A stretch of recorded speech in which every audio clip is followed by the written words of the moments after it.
Sir मैंने नाम किसी का नहीं लिया सर, आपने उड़ता तीर क्यों पकड़ लिया? इनको मेरा हुआ ऐसा है कि मैं ही दिखाई पड़ता हूं कि इसमें क्या रखा है। देखे है जो तू आन के पास, बदगुमा वहम की दारू नहीं लुकमान के पास। सभापति महोदय, तमिलनाडु से ही डॉक्टर एपीजे अब्दुल कलाम थे और मैं सारे सदन से कहना चाहूंगा, डॉक्टर कलाम का नमाज जनाजा और याकूब मेनन का नमाज जनाजा एक ही दिन हुआ। कितने लोग याकूब मेनन के नमाज जनाजा में गए और कितने डॉक्टर कलाम के नमाज जनाजा में गए? डॉक्टर कलाम मेमोरियल पे कितने लोगों की फोटो है, दिखाएं मुझे, सोशल मीडिया पे पोस्ट की हो। मगर अफजल हालात का मारा था, आपके एक मंत्री का ऑफिशियल ट्वीट है, वो इस सदन के सदस्य नहीं तो मैं नहीं बोल रहा हूं। याकूब मेनन की जुडिशियल किलिंग हुई, आपके एक नेता का, मिनिस्टर का ऑफिशियल ट्वीट है, सदन के सदस्य नहीं है इसलिए नहीं बोल रहा हूं। और सर 26/11 आरएसएस ने कराया, सदन के सदस्य बैठे हुए हैं। हाफिज साहब और सुनिए, जाकिर नायक शांति का मसीहा सदन में सदस्य बैठे हुए हैं। सर किसने जोड़ा? मैं नहीं कह रहा हूं जोड़ा, हमने किससे जोड़ा मैं बताना चाहता हूं। मैं अपनी बात, सर मैंने नाम किसी का नहीं लिया सर, आपने उड़ता तीर क्यों पकड़ लिया? सर मैंने नाम नहीं लिया, उड़ता तीर क्यों पकड़ लिया? सर मैं पूरी बात कर रहा हूं। सर मैं कहना चाहता हूं, हमारी सोच मुस्लिमों के बारे में और इनकी सोच में क्या अंतर है। देखिए, जिन लोगों ने मुस्लिम हिस्ट्री नहीं पढ़ी उन्हें मैं बताना चाहता हूं। एक दो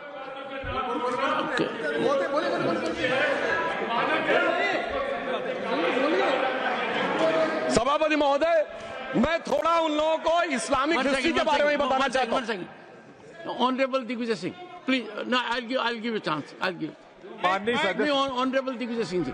माननीय सभापति महोदय, जो माननीय सदस्य ने बात कही है, मैं सुन रहा था डॉक्टर त्रिवेदी जी की बात। उन्होंने कहा था ऐसे ऐसे ऐसे मुसलमान हम लोगों के साथ हैं और वैसे वैसे मुसलमान इन लोगों के साथ हैं। बात यह है कि आपने जिस तरह से इस पूरी बात कही है, ये घोर आपत्तिजनक है, अपमानित करती है। और जो माननीय सदस्य ने भी मेरे बारे में भी कहा है, मैं उनकी निंदा करता हूं। Honourable home minister, honourable home minister, honourable home minister, एक second okay, one second, your mic will be on. जी महोदय, मुझे ये सब कहने की जरूरत नहीं है, लेकिन जो गुजरात में दंगे और फसाद हुए, कौन कौन उसके लिए जिम्मेदार थे बताइए। Honourable home minister.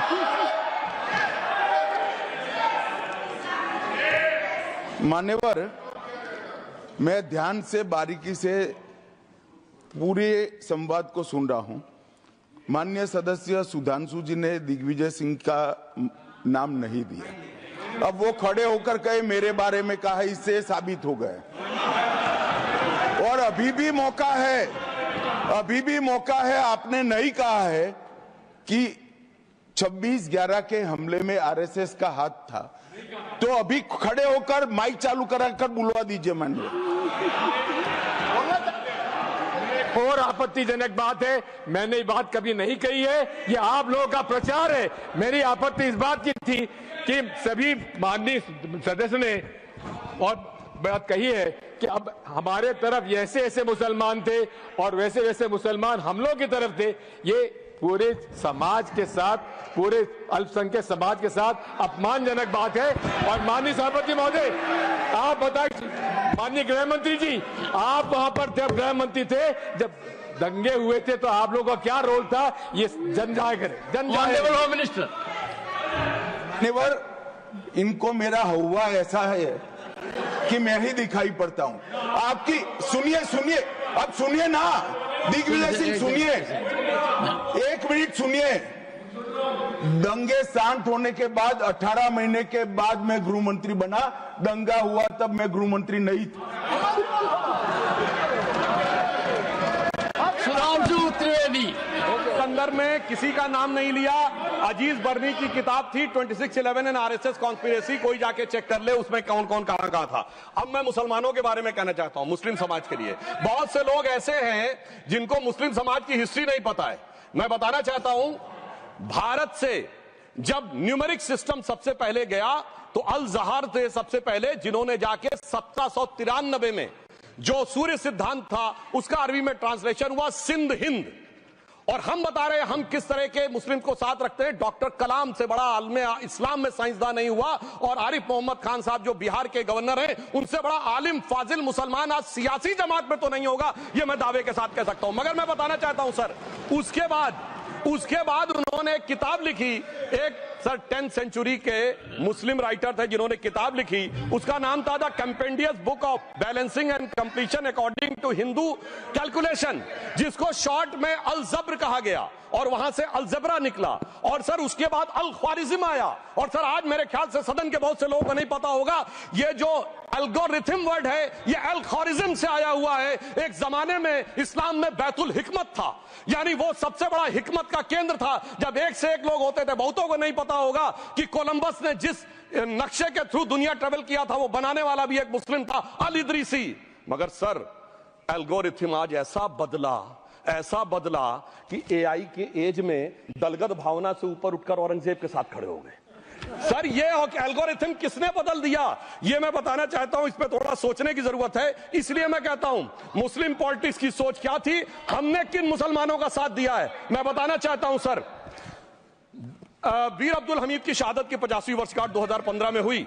प्रधानमंत्री मोदी जी ने उनके पूरे परिवार को और उनकी पत्नी को बुला के सम्मानित किया, और इन लोगों ने उस यासीन मलिक को, जिसके ऊपर 3 एयरफोर्स के ऑफिसर्स को हत्या करने का आरोप था, वो प्रधानमंत्री आवास में सर साफ दिखाई पड़ता है कौन किसके साथ खड़ा हुआ है, कौन किस तरह के मुसलमान के साथ खड़ा हुआ है। और सर मैं ये भी कहना चाहता हूं सर, ये सर अपने में टन बोलिए सर, पिछले 30-35 सालों से हुआ खड़ा किया जा रहा है। 1990 में जब राम मंदिर आंदोलन हुआ, कहा गया बीजेपी आएगी उत्तर प्रदेश में खा जाएगी। सर बीजेपी आने के बाद उत्तर प्रदेश में जानते क्या हुआ सर, 22 साल से शिया सुन्नी के बीच में जो दंगे चलते थे और मदे साबा का जुलूस नहीं निकलता था, शिया समुदाय का मदे साबा का जुलूस लखनऊ में हमारी सरकार में निकलना शुरू हुआ। और उसके बाद कहा गया केंद्र में भाजपा आएगी तो खा जाएगी। सर अटल जी की सरकार आई, इतनी शानदार स्थिति रही। उसके बाद कहा गया गुजरात में आएगी तो भाजपा खा जाएगी। सर गुजरात का मुसलमान आज सबसे समृद्ध मुसलमान है, सबसे ज्यादा जकात वहां से आता है। उसके बाद कहा गया मोदी जी की सरकार आएगी तो क्या होगा। सर मोदी जी की सरकार आने के बाद हमारे साथियों ने बताया है अल्पसंख्यक समुदाय के 70% लोग हैं जिनको किसी न किसी एक योजना का लाभ जरूर मिला है। और सर फिर कहा गया सीए आएगा तो नागरिकता छिन जाएगी।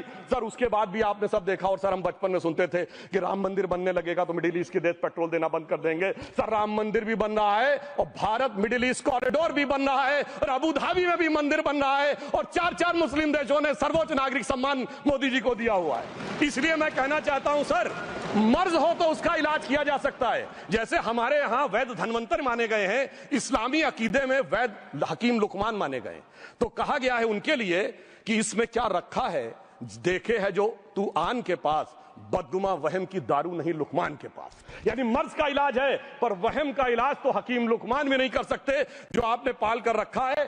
मैं कहना चाहता हूं हम किन मुसलमानों की बात करते हैं। आप गंगा जमुनी तहजीब की बात करते हैं। सर दारा शिकोह औरंगजेब का बड़ा भाई था, उसने उपनिषदों का अध्ययन किया, संस्कृत में अनुवाद कराया और नाम रखा सिर्राए अकबर, यानी वर्ड्स ऑफ गॉड। मैंने किसी को दारा शिकोह की जयंती मनाते हुए नहीं देखा। मैं पूछना चाहता हूं बेगम बीबी ताज, उनके घर पे जाते किसी ने सुना। सर ये बताइए, आलम शेख इतने बड़े कृष्ण भक्त के कवि, किसी ने सुना उनके घर पे जाते हुए। मलिक मोहम्मद जायसी जिन्होंने पद्मावत लिखा, उत्तर प्रदेश के रहने वाले, उनके घर पे कोई गया? ये बताइए ब्रिगेडियर मोहम्मद उस्मान के घर पे कौन गया? आजमगढ़ में, गाजीपुर के रहने वाले थे, आज तक जाने वालों में नहीं दिखे। और मैं सर बताना चाहता हूं एक और बात, सर एक सैयद इब्राहिम रसखान हुए हैं, बहुत बड़े कृष्ण भक्त के कवि। सर जिन्होंने क्या लिखा, उन्होंने कहा मेरा अगला जन्म हो तो भी मैं कृष्ण भक्ति बनना चाहूंगा। मनुष्य बनूं तो ग्वाल बाले के रूप में, और पशु बनूं तो गाय के रूप में। उन्होंने कहा मानुष हो तो वही रसखान, बसों ब्रज गोकुल गांव के ग्वारन। जो पशु हो तो कहा बस मेरो चरो नित नंद की धेनु मजारन। सर उन्होंने कहा गायों के बीच में नंद बाबा की गायों में जन्म लेना चाहूंगा। मगर सर आज एक ऐसे नेता आए हैं इस देश में जिनको गायों से बदबू आने लगी है, तो उनके लिए मुझे मेरे मन में भाव आता है सर कि श्री रामचंद्र कह गए सिया से, ऐसा कलयुग आएगा गोपालक श्री यदुवर कुल में एक ऐसा नेता आएगा जिसे बकरे कटने में खुशबू मिलेगी, गौ माता में बदबू पाएगा। रामचंद्र कह गए सिया से कैसा कलयुग आएगा। अब सर मैं एक और बात भी कहना चाहता हूं, हम किनको मानते हैं? सर नजीर अकबराबादी को सुनिए, कृष्ण भक्त के लिए क्या कहा। सर मैं एक बोलना चाहता हूं, बुल्ले शाह ने क्या कहा। बुल्ले शाह ने कहा, अभी होली गुजरी है, उसने कहा था आज होली खेलूंगी मैं कर बिस्मिल्लाह।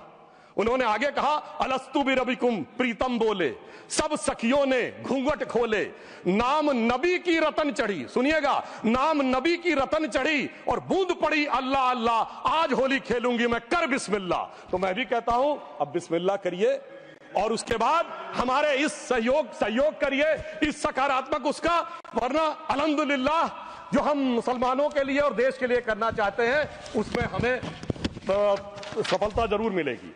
अंत में मैं सिर्फ ये कहना चाहता हूं सर, तमाम प्रकार की बातें यहां पर हुई, सकारात्मक और नकारात्मक, मगर अफसोस की बात यह है कि 1913 के वक्फ वाल औलाद से लेके 2013 के वक्फ वाल औलाद तक इनकी फितरत नहीं बढ़ती, क्योंकि सर ये तो पार्टियां ही अल औलाद हैं, तो इनको तो उससे बहुत ज्यादा वो होगी। पर मैं सिर्फ अंत में कहना चाहता हूं सर, अपनी सोच बदलिए। आप जिस कश्ती पे सवार होकर इस दरिया को पार करने की कोशिश कर रहे हैं, पिछले 75 साल में नहीं कर पा रहे हैं, 10-12 साल में बहुत हिचकोले खा रहे हैं, तो कश्ती और रास्ता बदलिए। तो इनके लिए अंत में एक पंक्ति कहते हुए बात समाप्त करना चाहूंगा, इन्होंने कश्ती भी नहीं बदली, दरिया भी नहीं बदला, पर इन डूबने वालों का जज्बा भी नहीं बदला, पर है शौक सफर ऐसा, एक उम्र हुई हमने, मंजिल भी नहीं पाई, रास्ता भी नहीं बदला। अब अगर नई मंजिल पानी है, नई मंजिल की नई सुबह देखनी है, तो मैं कहना चाहता हूं आइए सबको साथ लेकर चलिए।